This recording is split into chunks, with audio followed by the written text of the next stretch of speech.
I get it. You're probably looking at me right now thinking, what in the world could this girl possibly know about college football that I would want to hear? But if you give me a few minutes and you give me a chance, then I guarantee you'll be coming back for more. And I'll probably make you laugh too.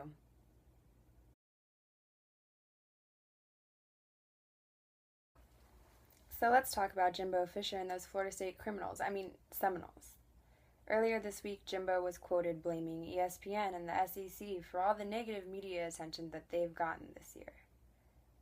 But I just don't buy into that, actually. And I'm pretty sure the rest of the country, aside from you delusional FSU fans, does not buy into that as well. I mean, did the SEC or did ESPN, did they put those crab legs in Jameis's hands and tell him to run out of the store? Did they put that girl in his bedroom that night when whatever went down? Did they do any of that? No. Did they let him get away with what he did either? No. I'm looking at you, Jimbo Fisher. You're the one that's caused all these problems. You can't discipline your players and you let them get away with things. So if you want somebody to blame, I advise you to go take a hard look in the mirror, because you're the one to blame for all of the negative media attention.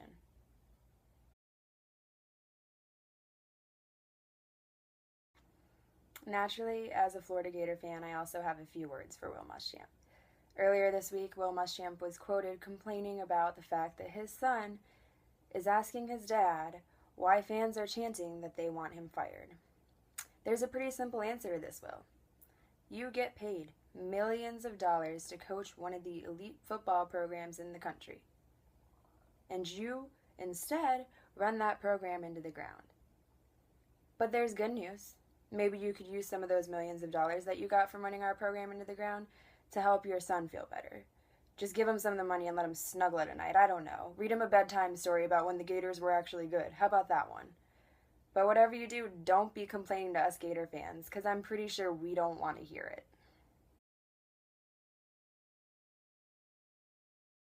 The first college football playoff rankings came out this week, too. And, well, those were interesting for about one area of the country.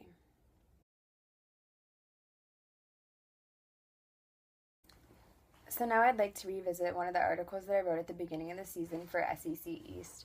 I gave each of the SEC East coaches a coach's superlative, and I just want to see, now that we're a little bit over halfway through the season, whether or not they're living up to those superlatives.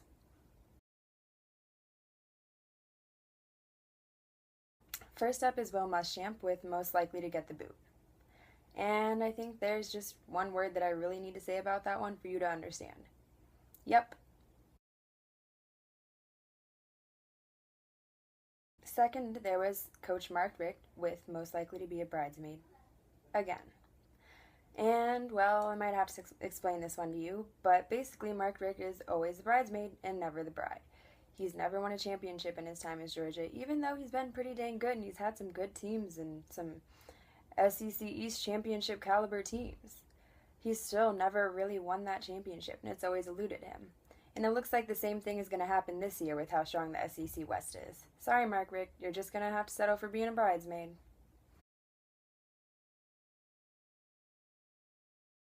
Next up is Kentucky coach Mark Stoops.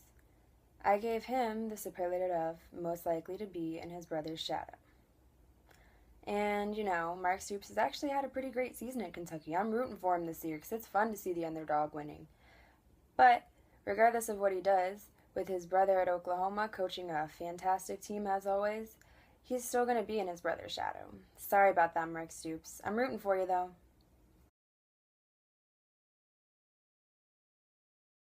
The next superlative that I gave out was to Missouri coach Gary Pinkel, and it was most likely to take a tumble. And I'll have to admit, he hasn't taken a huge tumble this year, but the Missouri Tigers have taken a bit of a tumble, especially after that huge beating that they took from Georgia. So I'm sorry to say this, Gary Pinkel, but you have taken a tumble, and I was right. The next coach on my list is South Carolina coach Steve Spurrier, with most likely to talk more game than he can back up. Well, let's look at South Carolina's season. I'd say it's pretty mediocre, but at the beginning of this season, he was talking all this crap about how if he had all those recruits that Nick Saban has at Alabama, he would have just a fantastic team. I've got news for you, Spurrier. You have some pretty good players on your team, but somehow you're still just mediocre. So I'm pretty sure I was right on this one, too.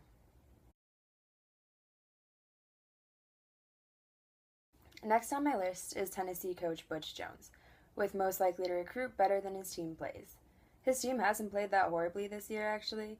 Had a close game versus Georgia, should have beaten Florida. I mean, they really aren't that bad. But he's still doing a great job recruiting, so he's definitely outdoing his team this year. And if he keeps that up, actually maybe the Vols will finally have a good team again. It's been a while, and I'm waiting on you.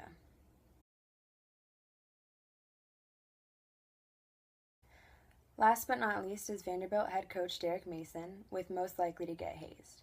Said he was going to get hazed because, he's being welcomed to the SEC. Vanderbilt had a pretty good team last year at 8-4. But this year, they are literally the joke of the SEC. They're especially the joke of the East, but they're literally getting beat up on by everybody and anybody, and there just doesn't seem to be any hope for their season.